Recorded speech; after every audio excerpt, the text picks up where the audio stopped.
man, I like downloaded. I mean, whatever. I updated um, Windows 10 had an update that it wanted me to do. It wipes out my screen, my desktop.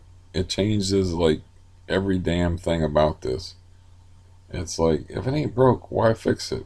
Why has this saying gone out of vogue? Everything has to be like new and improved and changed around. I mean, I know that's like old fart talk or whatever, but it's just annoying. Okay, it's just annoying. Um, there was a big tech queen from the '70s that she mysteriously disappeared, and everybody thought she was dead. But her name was Laura Pedon, and I had like a nude um, desktop of her that it would be kind of hard to describe, but it was only from like the chest up, and it was like she was looking down at you.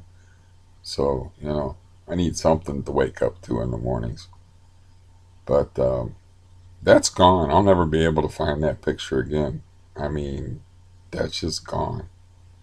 And now, like, I turn on the camera function, and the camera function's all different, and it has other things that's all different about it. It's like, why? What was the point of making that change? In the background, oh, well, I'll just scrunch down a little bit. You can see that I moved the 200-pound plus scooter into my bedroom to get it out of the way in case the medical scooter people and the doctor finally get together and I can get the safe scooter, because I really don't want to use that here, because like I said, it's too hard to navigate the doorway into the foyer, from the foyer to the porch, from the porch to the ramp, to the bend in the ramp, then out into the road through the neighbor's driveway and this ditch and all this. And like, by the time I do that, yeah, I'm like, I don't even want to mess with it. So I was like, I'll get it out of the way. And I got the other broken tiny scooter that I paid $700 for as a stopgap measure in April.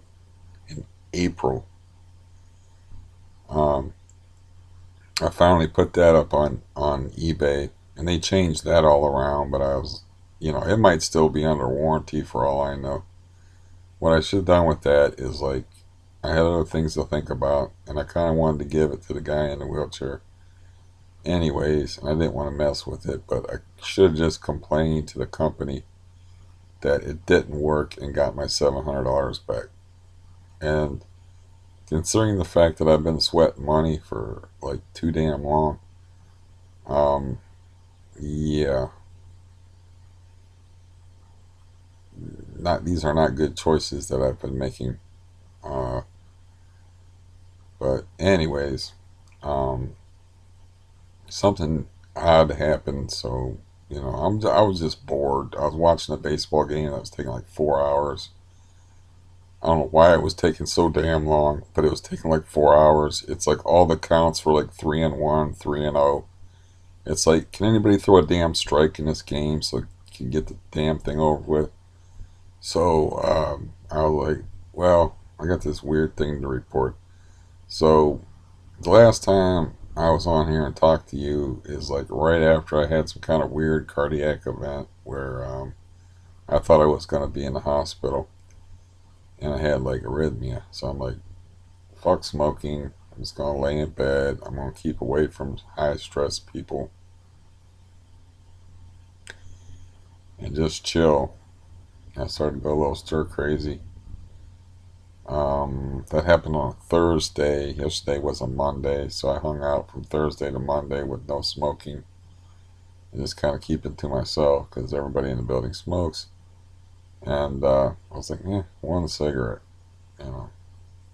So I tried to ambush the lady upstairs, but I got the war vet, and I went out and sat outside the day before, and there was nobody out there.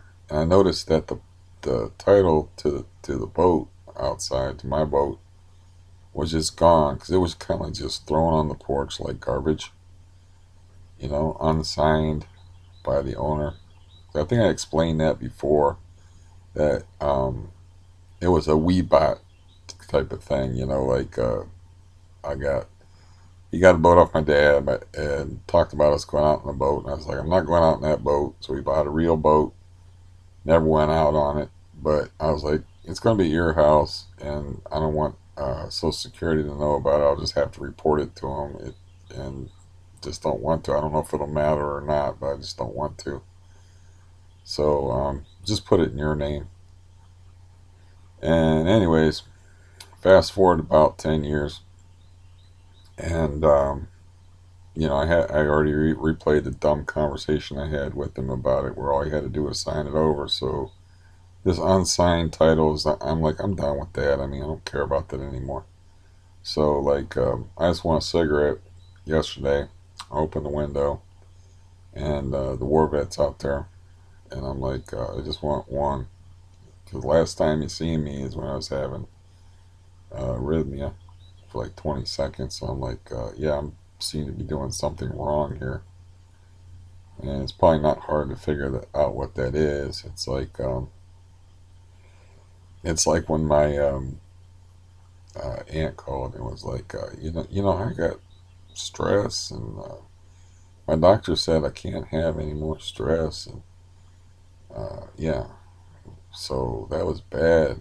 Him coming over there, like, well, he lives here, so he's a high stress type of person.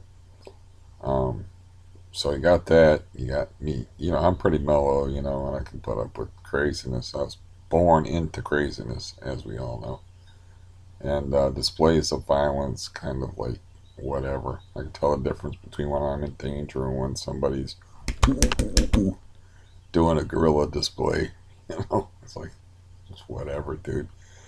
Um, yeah. So, anyways, uh, so the title's missing. Like I said, I was like, what happened? I wonder why you just threw it out or what happened. But anyways, apparently, I thought like he was getting his. I asked him, "What's your rent situation like?" After he gave me the smoke, and I was just sitting in the house talking to the window, and he goes, "Don't really know. He ain't much for conversation. Lots of times, none of your business comes out of his mouth a lot over very little things." So, Mr. MYOB, I'm like, okay, I'll let that pass.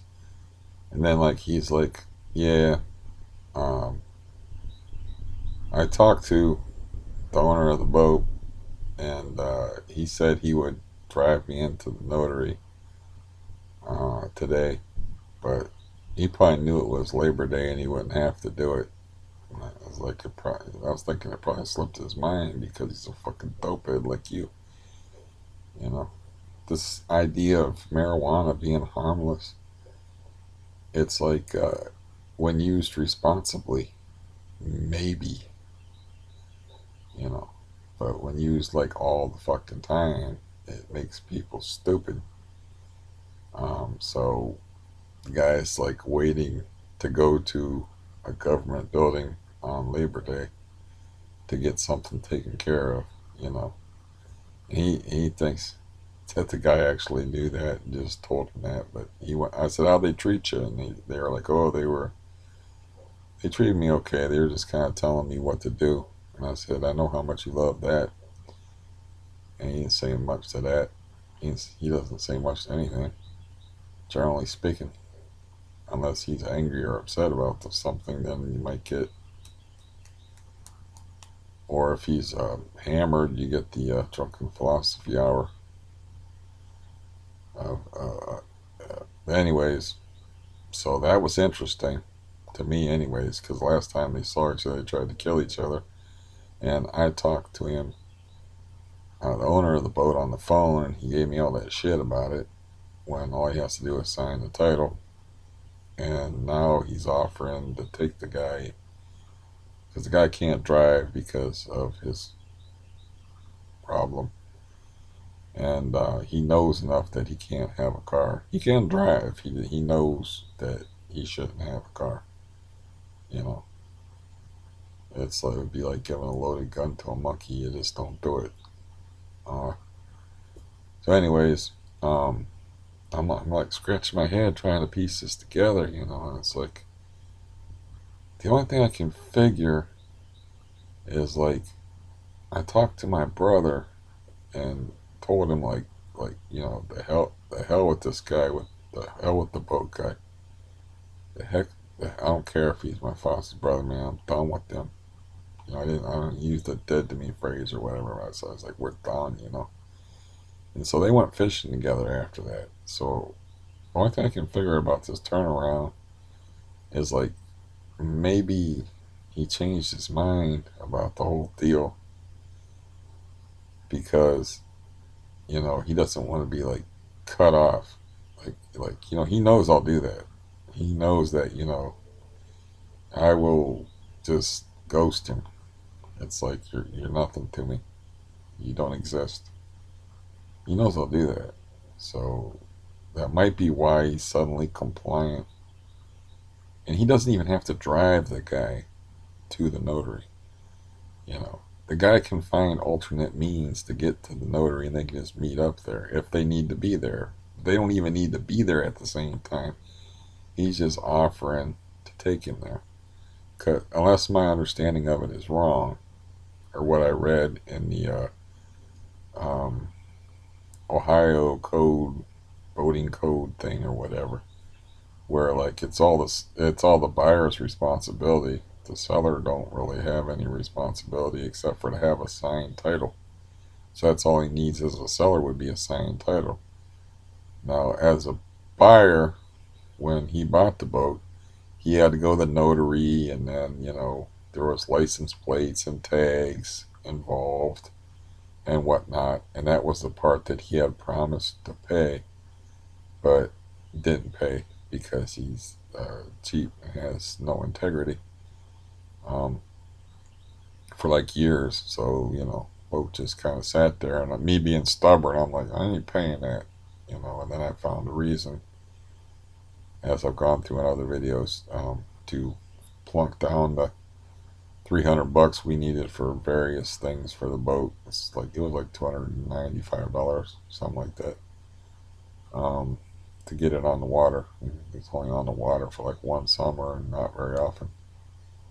But anyways, that was just interesting to me to try to piece that all together. It's not like I can talk to the war vet, it's like a minefield talking to the dude because you don't know what's going to upset him, what's not going to upset him. You don't know. It's just like flip a coin, you know. He said, yeah, I had to go downtown and see about some money and doing something about my money situation. And I was like, oh yeah, what'd you do? He's like, none of your business. Like, well, you brought this shit up. I'm thinking, that's that's one thing, man. I know, like I said in the old video, I know crazy real well, and I can deal with crazy. But anyways, still kind of spooked about the heart thing. That was only last Thursday. Today is Tuesday. Um, haven't been sleeping right. Uh, really like bored with myself. Still have an ulceration in a not good place that hurts like a son of a bitch. Uh, but you have to like field dress it like all the time. Like really, if it wasn't in such a difficult place for me to reach, I would probably do it twice a day. But it seems to be improving. Growing new skin takes a long time. In the meantime, it's very painful. You know, it must be like hideously painful. I couldn't imagine one like on my. Oh God, I just did. Like if I got one on my hypersensitive area of my stomach because I like carried a wrench for self defense, like a big fucking wrench in my back pocket And I went to my brother-in-law's house in the days where I used to walk everywhere, and I sat on the wrench. And I was like, man, you got some uncomfortable chairs around here. I was actually sitting on a wrench, like, whoops, spilled coffee on my belly. I was like a 10-inch wrench, like a serious, like, punched you in the face wrench. Um, because that neighborhood and stuff, it's like, I'm walking through there without no weapons. Been threatened too many times, too many crazies, too many druggies, and yeah, I can remember that the road that my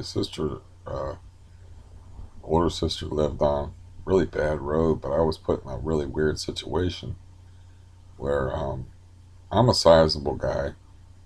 I got a pretty bad temper, but there was like three dudes on the porch, and I'm walking down the street with my sister, and they start saying lewd stuff to my sister. I'm like, well, this is her neighborhood. It's like, if I say something, there's gonna be like three dudes on me probably. Okay, I'm not Bruce Lee. Get me one at a time. It's okay.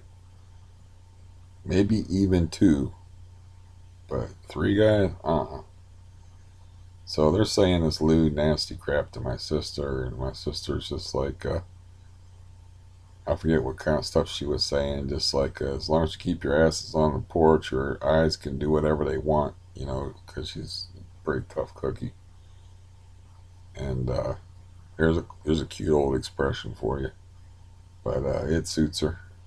And yeah, I think I might have told a couple of funny sister stories, like with her, like that. Yeah, I probably told that one because I like that story so much. Because I come into the house and they like had a guy that was flopping there that was a kid. I don't know how old the kid was. His name was Curtis, but he was spooning with this girl, and they were sleeping in the afternoon, and like they had like a sheet up, like, you know between the kitchen and the living room area, and I like pulled it back, and I'm like, whoo, reeks of teenage sex in here, you know. And then like my sister comes home, like pulls in the driveway, and I'm like, oh, this is gonna be good. So she comes in the house, she says, hey, how you doing? And I'm like, you might want to take a look in the living room. And she pulls back the sheet, and she goes, oh, no, no, no, no, no, this isn't happening. And she just starts kicking him. She doesn't kick the girl, which was nice, but she just starts kicking the sleeping guy. Get up, get up, get up. Just kicking him. Get up, get the fuck out of here. This ain't happening. I don't remember what else she said, but the fact that she just started kicking somebody who was sleeping stuck in my head. And there was also this guy that thought he was a tough guy or whatever. But he was like giving her daughter a hard time and not leaving when her daughter wanted to leave. I don't remember how old her daughter was or whatever. But in front of the whole damn neighborhood, because it's one of the neighborhoods that everybody's just poor and they're just hanging around bored in the summertime. But in front of witnesses, she actually picked this dude up and threw him off the porch. And, this guy thought he was like a tough kid or whatever. Like, I don't know how old he was, 16, 17, puffed up, I can shave now and shit. And this 30-odd-year-old woman just picks him up and throws him bodily off of a porch. I mean, it was a pretty good drop off that porch, too, in front of the whole damn neighborhood. But, yeah. But the thing was funny as hell, where I didn't see that, but I saw where she was kicking Curtis when he was sleeping, man, as a way to wake him up, man. She was doing the De Niro stomp on him and shit. I was just trying not to laugh too hard at the whole thing.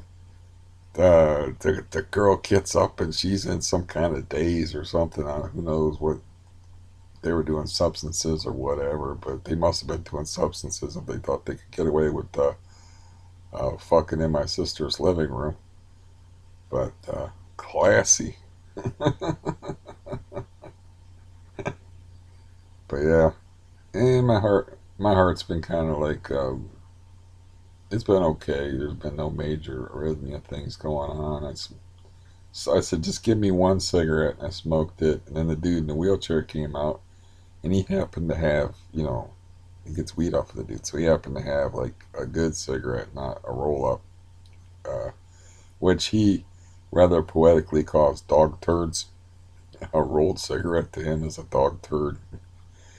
I don't want to smoke no more dog turds, man. I want a real pack of cigarettes. Anyways, he says, I got a real cigarette here for you, Roy. And he's like, you got to keep those lines open. And I remember like when he stole $100 from me, like fucking through this computer deal, man, years ago. He needed some money and was trying to sell me a laptop, and then I couldn't get into it. And then I gave him the laptop. So I'm out a laptop and $100. It's like I gave it back to him. I said, "Well, figure out the password thing in it," and he just took it, you know.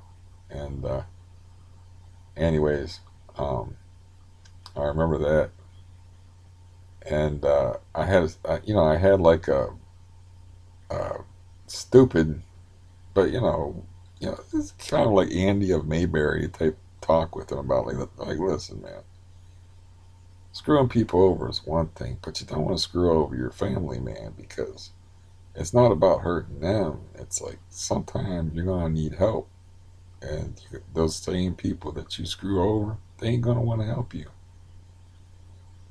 Okay, and so he burned a lot of bridges with a lot of people, but uh, I shook hands with him because I knew I was gonna have to live in this building with him, and I was like, man, just forget about that because he brought it up, you know. He's always bringing it up, and I was like, I forgot, just you gotta let people forget about stuff like that. That was like years ago. But anyways, uh,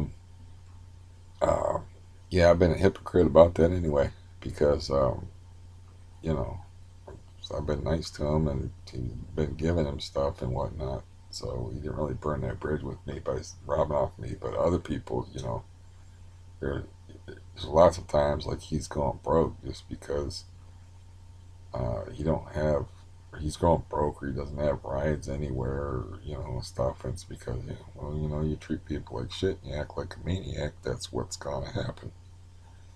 So, you know, it's like one day he's like, man, I hate people. And then within like 3 minutes, he's like, I'm just kind of sitting out here wanting somebody to talk to.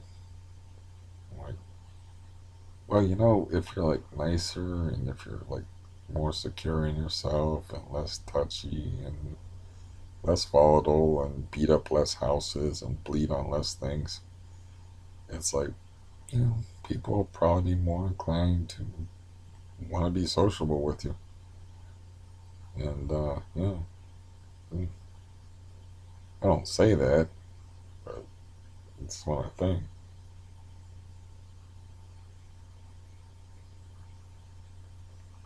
Because at some point you have to realize that you're casting your seed upon rocky ground. And, unfortunately, since that was written thousands of years ago, it sounds kind of gay. You know, seed, semen, it's sounds kind of gay, but really you know, I never cared for the pearls before swine type of thing because, it's a little bit insulting. But rocky seeds upon rocky ground or trying to plant some knowledge or, uh, uh, yeah, on ears that can't hear. How's the biblical thing go? I don't know. Um, they have ears but can't hear. Oh, it's been a while. But the Bible's such a beautiful book, you know. I mean, I don't believe in deification of a book. It's one of the major problems in the world is this whole idea of scripture. Which, if I can get out of here and get in a stable environment, I have I was already working on. breaking that down in like an educational piece that, you know, why scripture is a destructive concept. Doesn't mean it's not a beautiful book and has wonderful things in it. Um, but I've read some Steinbeck that has wonderful things in it. I've said some wonderful things myself. The Drunken War Vet has said some things that were really profound. And I'm like, that's a really profound thing you just said right there. You know, it's like truth is where you find it. It doesn't, it's not real estate. It's not about location, location, location. Because something's written in a singular book, it makes it golden. I don't think so. I don't think that's how it works, you know. So, anyways, I, I should go back and read the Bible again. It's been a while. Um, I read the Quran, and frankly, I find it derivative and not particularly interesting or enlightening. So, sorry. And Muslims want to kill me. You know, I'm easy to find. Please don't torture me first, you know. You can saw my head off if you want or whatever, but the torture thing I'm not into. I'm tortured enough. Uh, yeah, I got enough pain. But if you want to kill me, that's cool. You can kill me. That's like a common thing that people say is like, oh, everybody goes after Christianity, but they're afraid to go after the Islamic religion. And it's like, yeah, because they will kill your ass. They will, you know, they will put a fatwa on you. They will. They've been looking to kill the Salman Rushdie guy for his books, which I read one of them, and I was like, this ain't worth killing nobody over. I mean, maybe the Grapes of Wrath might have been worth killing a couple of niggas over, but not this. You know, you gotta have something. I mean, the Lord of the Flies now. Yeah, I can see where somebody would put a fatwa on that one because man, that pretty much breaks it all down. Uh, yeah, I mean, just a statement. It's just us. In that book, in context, whoo, man. Mr. Golding wrote that book in the, or published that book, I think, in the early 50s, for him to say that. I always noticed that about books, man, is you can get away with murder in books. That's why, like, um, when I was growing up, it's like, man, there wasn't no sex on TV. I mean, one of the hottest things you could see on TV was, like, I think I always waited for the beginning of a Lee Major show because they showed a girl in a bikini, or the Dukes of Hazzard with the Daisy Dukes, or that's about it. But you would read these books, man, and they'd have all these explicit sex scenes. Like when I read The Godfather when I was, I don't know, in my teens or whatever, and they're talking about a guy with a giant dick in it, and in the beginning of it, like screwing some bridesmaid at a wedding. And I'm like, what the fuck? And she screwed him specifically because he had a giant dick. It's like, it's like, oh, you can like read stuff. I don't remember the first time I discovered that. It's like they can put all kind of filth in books. I mean, they can't like show people tongue kiss on TV. I'm talking about the '70s now, but they can, you know, they can put whatever in a book, man. So I started reading books. It's like, wow, these books are interesting. Salacious young person that I was. Uh, but no, that was my main news really. Is the rest is just garbage. But the stake is the fact that there was like some kind of weird turnaround going on with the boat guy, my foster brother, and his nephew. Where last time they seen each other, they tried to kill each other. And he went over there, and they actually had a peaceful interaction that he said wasn't that bad. They were just trying to tell him what to do. And he said everybody over there is really skinny, which I don't know what that meant. I didn't ask. I don't ask. I just listen. Asking with him leads to trouble, generally speaking. You know. Um, yeah, I have to remember today that the lady upstairs is supposed to knock on my door sometime in the afternoon, give me some money. Only $13, but problem is, oh, I'm my sleep disruption. It is 8 in the morning here. I've only been up for since 10 o'clock last night, and my aid worker is coming at 11:30, and I'm drinking a second cup of coffee just because I got sleepy. I don't know if I mentioned this, but they I probably did. They made gabapentin a controlled substance, and I think I made a joke about it. It's just like you hang around with the wrong crowd, gabapentin. Neurontin, you got to get yourself some new friends because it's non-narcotic. I was off of it like for 2 weeks and felt absolutely no yen for it, no difference whatsoever. It's not even that effective as of a painkiller. But if you mix it with benzos and opiates, a bad crowd, yeah, there's some kind of interaction that happens. So they just went ahead and made it a controlled substance in Ohio here recently within the last month. And I'm sorry about not bothering with the lighting and being all faded out and whatever, but that doesn't really matter, does it? If you're watching this, you probably know what I look like. And yeah, and I would say middling at this point. If I had a few more teeth left and a little more hair, but the days of me being, I'm not even distinguished, man. I'm just seedy. I'm just gone to seed. Some with some kind of farming expression that I don't really understand, not being a farmer. But I'm just a seedy old man. That's all. Yeah, I'm not even distinguished. I don't have like enough hair to even have graying temples or anything like that. You know, nothing distinguished or yeah. I don't. It's like I don't give a damn about any of that, man. You got an ulceration where I got an ulceration. Uh, you're not really caring about your looks too much or presentation. Not that I ever have. So hey, but getting that bike in there, that was tough because I measured the doorway with the cloth tape and I measured the bike, and it's like, oh, there should be plenty of room.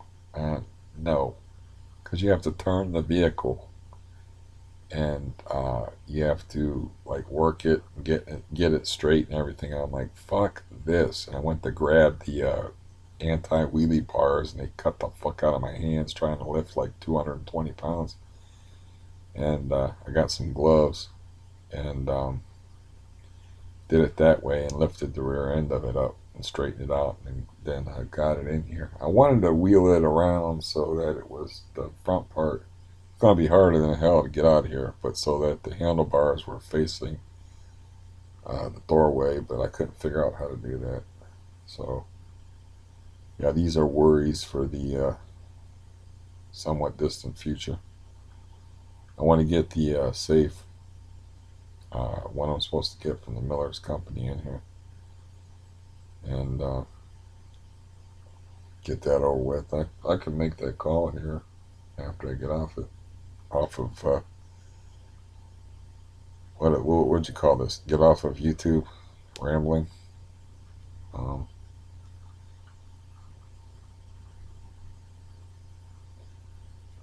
that same sister once saw somebody, another sizable dude, but like not a kid this time, but a full grown man, like beating a dog in a park, and she just went up and knocked him on his ass. And she said, I just got lucky and surprised him.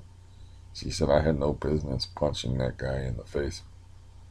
But she left like post haste. He was just kind of like, what the fuck just happened? You know? But yeah, there's witnesses on that one too. Well, most of the stuff I tell you about there's witnesses, but they refused to be called in for questioning. So yeah. So yeah, I had violent sisters too, or just one. The other one was like timid and beat down, and then my oldest sister was more toward the violent. Uh, yeah, she went more toward violence.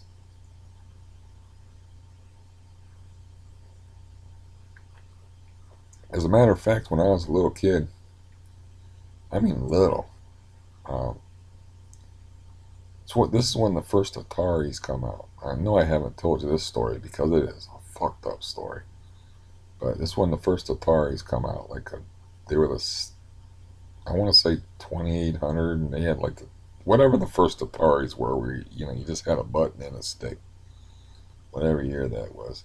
Well, they had a raffle at the church, at the St. Joan of Arc church. My younger sister won. Okay, but there's only two controllers on the Atari, so video games was a new thing, and they're playing Space Invaders and all them old asteroids or whatever, and but they wouldn't let us play, so we just sit back there and like make comments because it's like they're just hogging it and not sharing. And then my older sister, who was pregnant at the time, she comes back, and instead of like punching me, she just thought of me as a little kid. So instead of like punching me or slapping me or showing me some kind of respect, she just did like a pop knot, like on top of the head. And I'm like, what the fuck just happened? So I went over to her and I smacked her in the head. And then turned into like a full blown fight, right? Where she's trying to hit me and shit, but she don't know how to box. I know how to box. I'm a little shit, so I'm punching upward, and I'm like dodging all her punches and shit, and I'm zapping her with jabs and stuff. And it's like, it's not her excuse was she's pregnant, so she gets to do whatever she wants. She could beat the shit out of me if she wants to, even though I'm a little kid and she's over a head taller than me. But no, I ain't having that, man. I'm bobbing and weaving, and I'm punching her in the face. I wasn't hitting her in the belly, like she lied about later. And finally, she realized she's gonna get all bloodied up if she keeps trying to hit me, because I'm just like, I'm a boxer at that point. It's like, I don't know if that's after my brother taught me, or it was probably. Yeah, I was little, man. I was like 12 years old, so it was probably like before my brother taught me. I was just doing it instinctively. And anyways, so she uses her bulk and like backs me into a corner and backs me against the wall, and then like I'm grappling, like kind of like trying to get her off me and stuff, and she grabs my thumb and puts it in her mouth and just tries to bite my thumb off. I was like, I screamed, and it's like probably needed a tetanus shot or whatever. And I'm like, we talked about it later, and she said, you don't have any excuse for trying to knee a pregnant woman in the stomach. And I'm like, I don't know what fight you were at, but that's not how that went down at all, man. I didn't try to do none of that stuff, man. I was a headhunter. So it's like I was just, like I said, man, I was just jabbing her in the face. I was just, she was swinging wild on me and shit, and I was just moving out of the way and popping in straight punches like you're supposed to. That's a fucked up story. But that was her excuse for like hitting me first, hogging the game, and then trying to beat up a little kid. Was that all that I tried to knee her in the stomach? So I was like, man, you are making some shit up here, man. I never tried to do that. Like, I almost got my thumb bit off. I know that, man. I was like, that hurt that hurt worse than when a horse bit me. I mean, that was a serious like animal bite, you know. Cause Yeah, I don't know how many times I popped her in the face with jabs and little short hooks and shit. But yeah, okay, I beat up a pregnant woman when I was 12 years old. Sue me. Uh, I got hit first, man. It was self defense. All over an Atari 2800 or whatever the first Atari game was when it first come out. Uh, anyways, uh, yeah, that's not a story you'll hear every day. But in my household, that was sort of like, eh, just another day at the office, man.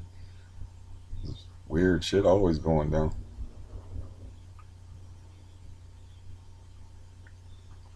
When your brother sits at the kitchen table and you wake up to him like in a residential area, hunting out the window and shooting a rifle out the window,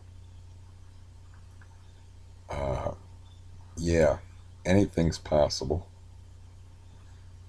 Anything, it's like anything's possible. Any kind of madness.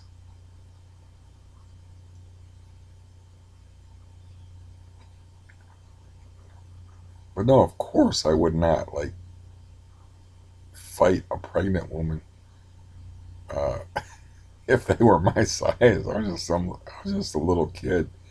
I wish I could remember what year that was. I do remember I had to punch up, and my foster brother witnessed it. And this was before he was my foster brother. I think he was just over there visiting. He was like, yeah, that was. He thought it was awesome. He said because he said you were dodging and weaving and landing punches, and she was swinging wild. She started crying and shit because she was getting not beat up, but she was getting her face popped. And I don't know, maybe she was getting beat up. I don't remember. But I do remember like she just kind of gave up on the whole boxing thing and backed me into a corner and tried to bite my thumb off, and it hurt worse than when I got bit by a horse. So she was literally trying to bite my fucking thumb off. My thumb was messed up for like a long time after that. And I should have got tetanus. I didn't get no tetanus shot, but I should have had a tetanus shot because I was bleeding and shit. Um, so yeah, violence was kind of the way we solved problems in our house. And it didn't really matter. I realized like pregnant women are grumpy and whatnot. That would make me. I could kind of figure that out if I could figure out her daughter's age, how old I was, and I could almost figure that out. Was it her? Was it her daughter? Yeah, it would have to be her daughter. Oh God, man, 78. I was probably 11. I figure I was 11. I think she won that game. I would have to look that up. Now I'm making my own story boring by exploring the timeline. Just tell the story, get in and get out. When are you gonna learn this shit? You know.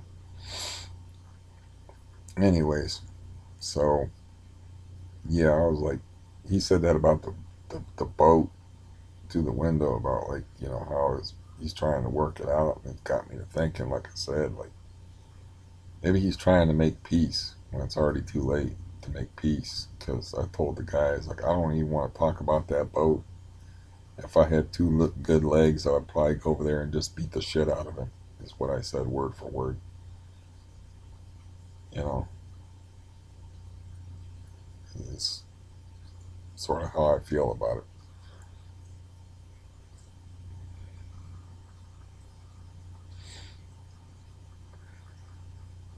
Though I would have to have two good legs and a history of, you know, in the last 4 years erased. That's been a result of having a bad leg, which is poor cardio, poor upper body strength. I probably couldn't take him now, even with good legs, because my cardio would suck and my upper body strength. Though good enough to lift that a little bit, not all that. he works hard. He does a hard job picking up tires and shit, and he knows how to fight. So, mm, yeah, I'm not sure what my odds would be in that one, but I don't think he would try to bite my thumb off, which would be cool. I didn't like that at all, man. I've been bitten in fights before, or something about being bit in a fight that takes it to some other level. It takes it to some animal level. Where it's like, okay, this isn't no Marcus of Queensberry shit we got going on here. This is some kind of animal fight. There's a fight between two animals. You know, I mean, even like grabbing a guy's hair and like banging his head on the ground or something like that. It's not the same as biting. There's something about biting that it makes a fight different. I mean, like I said, I was beating the hell out of that one dude, and he bit me in an area close to where I have my ulceration, and I was like, "Whoa!" It was like throwing water on a dog, man. Throwing water on a dog fight, man. I was like, "Whoa, man!" It just like took me out of it for a second, just long enough for him to push me off of him. And like with my sister, I was like, "Man, fuck this! I'm done with this." I pushed her off of me and got the hell out of there. Like, I'm done with this. Whatever the fuck is going on here, it's gone to some crazy level that I don't want to be no part of. And what's next? I don't want to know. Um, hmm. That's a lot of coffee I got in me. Damn, man. I was hoping to kill more time. Uh, can't really think up any more fucked up stories for you. But if you want a story more fucked up than a 12-year-old beating up a pregnant woman, I don't know what to tell you. I'm getting like a weird glare over my face. Let's see if I got something to block it with. I have absolutely nothing here to block that sunlight with, just momentarily. Where's that light coming from? Wait. Like this is interesting. It's only interesting to me. I had it blocked for a minute. It's like streaming over my face now. Who cares? Oh shit. Whew. Yeah. So been doing some housework. I'm in a better mood. I've kind of come to grips to the fact that I have to get some dental work done. And kind of coming out of my black uh, hole of Calcutta cave in depression type of thing I had going on, which is good. And I mean, I'm in a lot of pain, and um, yeah, I don't know. Maybe that brush with arrhythmia, where I was like, oh, I'm not in the hospital. Maybe that helped my mood actually. I don't know. It shouldn't help your mood. As far as like I was talking about chest pain, that kind of like diminished the next day, whatever the hell was going on. I don't think it was like a heart attack or anything like that. I'm not even going to talk to my doctor about it when I go in, because I got to go to the doctor. Today is the 3rd. I got to go into the doctor on the 5th, and all I'm going to talk about is my knee and getting the referral to another orthopedic surgeon, because something has to be done about that. And I'm going to wear shorts, and you've seen how ugly it looks when I walk, and I'm going to walk in front of him with, my legs all hyperextended and bizarre looking and all that. We'll make him look at it. Make him look at it. Because a picture speaks 1,000 words. I usually wear pants when I go to the doctor. I sit up on the table and I roll up. Get away, bright blue light. And I roll up my pant legs. But seeing me walk around, especially if that scooter thing ain't been resolved yet, you can see all the dents and bruises and all the shit on my legs. And, yeah, let him look at it. And I'm like, I'm going to take a walk over here. You know, it'll be all right. You know, I'll just do it without his permission. Like, I got to get up and my foot's cramping up or make up some lie or something like that and then just walk around. Because I'll be like, no, no, don't do that in here. Use your cane, or I'll have my walker. And he's like, use your walker. And I'm like, no, I'll just hold on to stuff. You know, I'll make up some lie and then just to walk in front of him and show him what it looks like. Get him off his lazy fucking ass so he will do something to help me.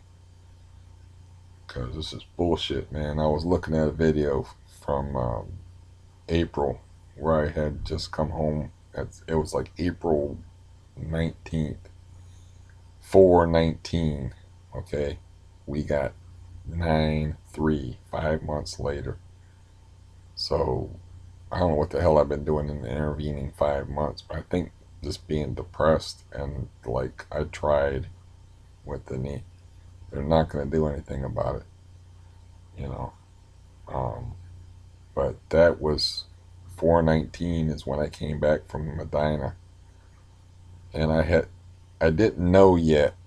You know, I didn't get the final word from the. I don't remember when I got the final word from the doctor. I think in May that he wasn't going to cut me. He's like, I'm not surgery. His receptionist or secretary or nurse or whoever the fuck it was told me that surgery won't help me. You know, and I'm like, I'm willing to try right now. I'm almost willing to try a plastic knee, even though the guy that delivers the meals on wheels, you know, he don't walk so good and he's got a knee brace and stuff, but he's got some years on me too. But it's getting to be, as John Wayne would say, goddamn ridiculous as far as, you know, suffering with this knee for all these years and just deteriorating, you know. I swear to God, when I moved in here, uh, I used to be able to walk, and it wasn't the prettiest walk in the world, but it was effective, and I could do it for a couple few miles. And now a walk across the street is challenging. So I got to take extreme measures to get help, to get something done. You know, it's like the story I had about like what's the lengths you have to go for people just to believe you. It's always my problem is not being believed. Like the story I had where I was in Cleveland Clinic pain unit, and they were like, he fears driving was in my chart. And I'm like, no, it's not fear. My feet don't work. Let me demonstrate. And I had just had ingrown toenail surgery like that morning. I said, it's in my chart, right? And then I just stomped on my own foot in front of all of them, and they were like, you know, different expressions of horror, surprise, and like, what the fuck? You know, there wasn't no poker faces at that table because I just did a full man clog stomp on that foot. It wasn't no like, it was kaboom, you know, and then I just looked at him with this kind of an expression, you know. And then guess what? They didn't bother me no more about, you know, he fears driving. We got pedals you can practice on and stuff like that. It's like, good, good. Jeez. So whatever lengths I have to go to be believed. I don't know why, you know, you just can't say something and people believe you. I guess blame it on the liars in the world and the exaggerators and the drug seekers. The drug seekers are the ones that really fucked it up for everybody. Because, man, it is hard to get any kind of decent medication. I still can't believe that I went into the emergency room with a verified case of epididymitis and they sent me home with zero pain medication. Now, if you need a refresher, epididymitis is a swollen, infected testicle. Okay. What the fuck was that? You know, I know I pissed the doctor off and all. You know, I don't know how. I just questioned his choice of antibiotics. I said, well, this other stuff worked before. You know, I don't even think it was a matter of pissing him off. I could have been just like They weren't that busy though. That's the thing. It wasn't a hustle and bustle type of night. But they didn't even send me out of there with Motrin, man. I had to hang tough. No pun intended. This light's crazy. Um, and just deal with it, you know. Luckily, I had, uh, I think, I don't know if I had gabapentin at the time or what I was taking out. Mm, yeah. I think I was on Valium at the time. And they gave me some, um, yeah, I think they gave me some Dilaudid while I was in there. But they didn't send me home with anything. You know, which makes no sense because Dilaudid is a pretty serious pain medication. But yeah, it's like because of like drug seeking behavior. It used to be like you get your wisdom teeth pulled, you get a bottle of Percocet. You go to the dentist, you get yourself some codeine. Nowadays, it ain't codeine, it's fucking Motrin. It's like shit you can get over the counter. It's like, oh, you'll be fine. Okay, whatever. You know, but for epididymitis, for them to send me out there without any pain medication, it's like, I don't know what y'all got written in my chart, man, but okay. Yeah. At least they didn't say that. Hang in there. You know, she was like, "Oh, you don't have any pain medication? Let me go flag down the doctor." And I'm like, "No, don't even bother." I was like, "Don't even bother."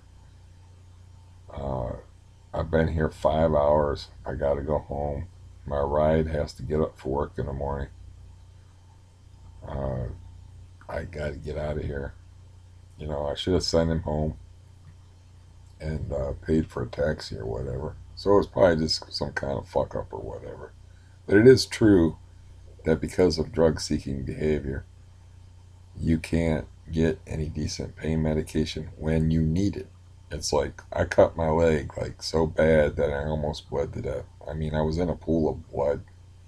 I was starting to get sleepy, and they told me to take Tylenol for it. And it was cut so bad that it went numb. Anytime your body, your nerve endings shut down like that, it's going to hurt like hell when the nerves wake back up. So I know whereof I speak when it comes to that. And I don't know if I ever told that crazy ass story where I cut my leg. I probably did. Um, yeah, I did tell that story, but that's a honey. That was messed up. If you ever want like service, either at a Denny's or at an ER, just come in there covered with blood. You'll be fine. Because I got a story that involves my cousin. Now, my cousin is impossible to knock out. He's never been knocked out in his life. I don't care who hits him. You ain't knocking him out. Okay? There's this big dude. He's no longer with us. His name was Bob. They were trying to chill him out when he was drunk. So Bob went ahead and gave him his best punch and blasted him so hard that his head ricocheted off the wall. My cousin's reaction was to swing on Bob, but being so drunk and belligerent, he missed him by a country mile, put his arm through a glass door, and cut the living fuck out of his arm until blood was gushing everywhere. So they took him to the ER, and he was just so nasty and belligerent. And I guess he wasn't too drunk to notice that the doctor that was working on him had a Rolex, and he was like, that's a goddamn nice watch you're wearing right there. And I guess the doctor was like, didn't like the way he said that. Like, I might not have this Rolex. So he's all covered with blood, and he's still out of control, belligerent, drunk. and they just like, get him out of here, just get him out of here. We got it. We got the bleeding stopped, but he's still covered with his own blood. So they go, they go ahead into a Denny's, and Denny's. I don't know about where you're from, but that is the sober up place. That is the place you go to after the bars close, and you go in there and you get yourself some food in your belly before you can drive home or whatever. But they go in there after that incident. He's covered with blood. Everybody in the place walks out. They just leave, and the waitress slinks up and keeps a distance and says, hmm, "May I help you?" And they're like, "Yeah, you can help us. Give us everything on the goddamn menu." And they just sat there and ate and ate and ate and ate. And he was covered in blood like he had just butchered a hog or something. It was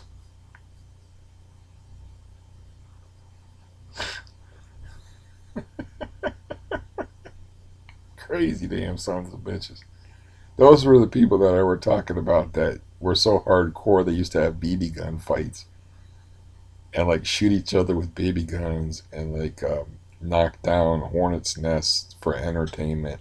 And they almost killed the guy that was all covered in blood because they were like, I bet you won't go out there naked and knock over that hornet's nest that's hanging underneath the roof of the trailer. He goes, I bet you I will.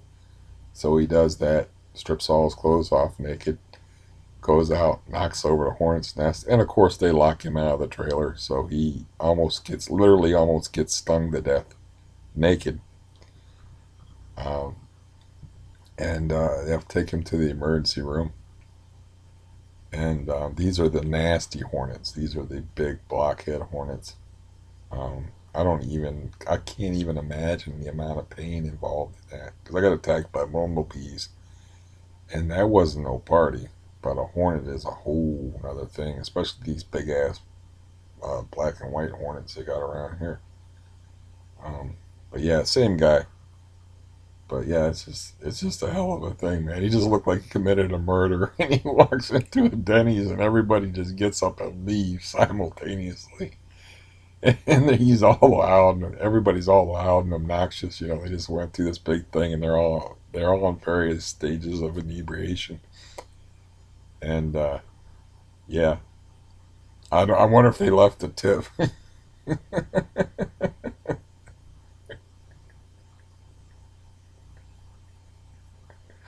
Oh shit, that's funny stuff right there.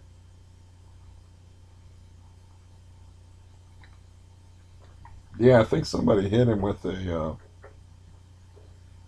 the head with a pool ball in a pool hall trying to knock him out. It didn't knock him out. It's like he's like unknock outable.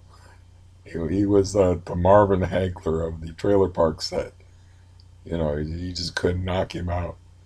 That guy hit him so hard that he bounced his head off the wall, and all he did was come back and swing on it. It's like I remember that. I remember when we were kids, he freaked me the fuck out because we were about the same size, and he military pressed me over his head and threw me down a hill. And I was like, it was a small hill, wasn't that big of a deal, but I was impressed by the fact that it's like I almost weighed as much as he did, and he's like military pressing me. I don't. We were like 14 or 15 or whatever, and we're just like screwing around doing wrestling moves and stuff. And yeah, he got me all the way up, man. Down the hill I go. Yeah. You don't forget shit like that, man. I don't forget like he come back like he had his appendix burst. This is the same dude, unknockoutable dude, hornet's nest dude, blood all over himself dude, military pressed me and threw me down a hill dude. But he had his appendix burst, and we went and visited him in the hospital, and he was out in 3 days. He stood his appendix pain until it burst. his dad was not what you call a up to snuff parent. Was like, quit complaining, basically, he's doubled over with appendicitis. And it's like he thought he was trying to get out of going to school or something like that. So his appendix burst and he almost dies. And like he's at my house like 5 days after almost dying, and I got my weight set out, and the dude lifts like military press like over 100 pounds over top of his head. He's still got his big bandage on with the stitches, and I'm like, "Don't do that, dude. You're gonna rip your stitches." And he's like, "Oh, I'll be fine." And he military press, no, it's not really a military press if you pick it up from the ground. I guess they call it a clean and jerk. So you pull all up, you get it up to here, and then you push it all the way up. But I was like, yeah, he's made out of something different than ordinary folks. You know, he's like he should have been like a prize fighter or something. He should have been something like that. Cause he was made out of something different than ordinary people. Cause yeah, spooky. But yeah, I still talk to him all the time. Like he doesn't call me too much. He just waits for me to call him, and then we talk. We have talks, and yeah, that's the same guy that told us, "Shh, be quiet." My dad didn't have no drinks tonight, and his father comes out and whips all of us, whips the whole neighborhood kids. Like, probably didn't even know one of them's name. Didn't matter, you know. And I'm like, I was just like in some out of my head. You know how you like separate from your body sometimes? You're just like watching things happen. I'm like, this is really happening. And then I was like, fuck this. I ain't getting whipped at home and away. There's no home and away games here, and where I'm both getting whipped. I'm only getting whipped by one guy, so I went home and I sicked my dad on my uncle, and then my uncle never said a cross word to me again. Um, so yeah, it's all the same. It's all the same people. Uh, Anyways, that's about an hour. I just wanted to kill some time. I hope you enjoyed it, and at least I was cheerful.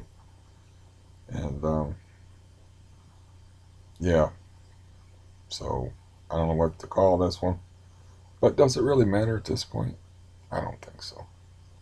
I'll think of something to call it. You shouldn't beat up a pregnant woman. I mean, I don't know.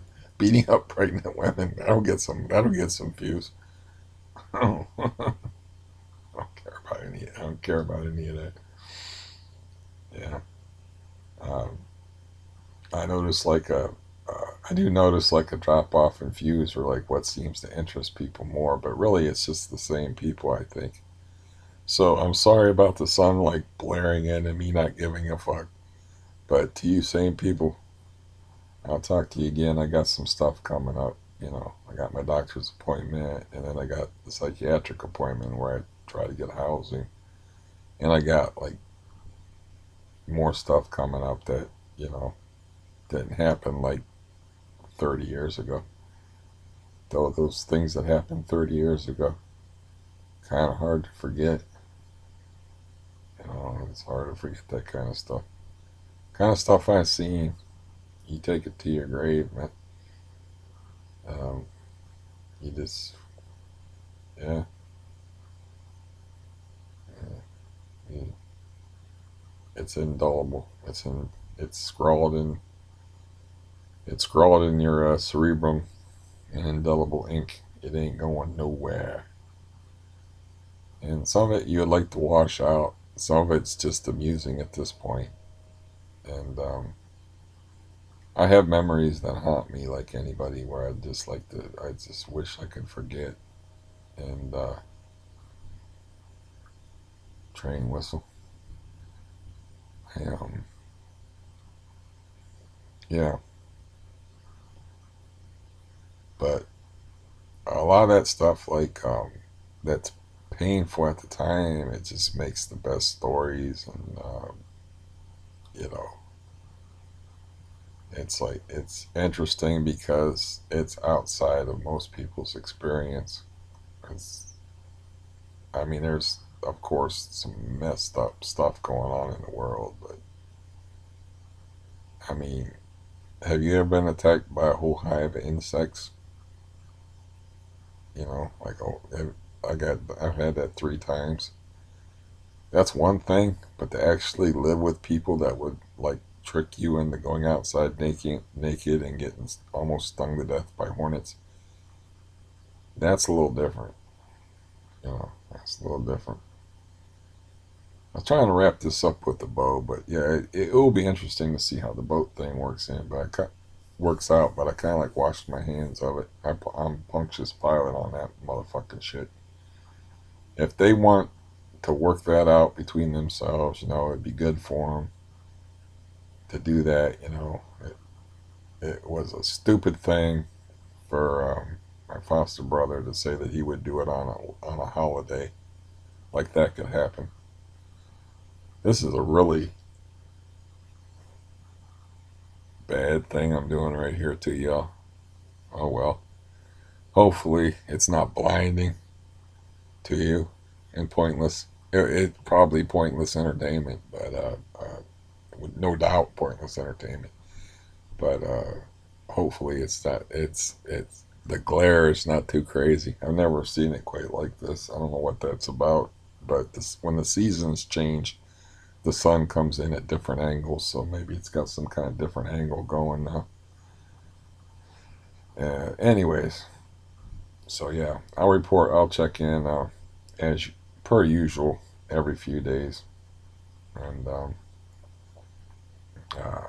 thank you for giving me an excuse to kill an hour and 12 minutes.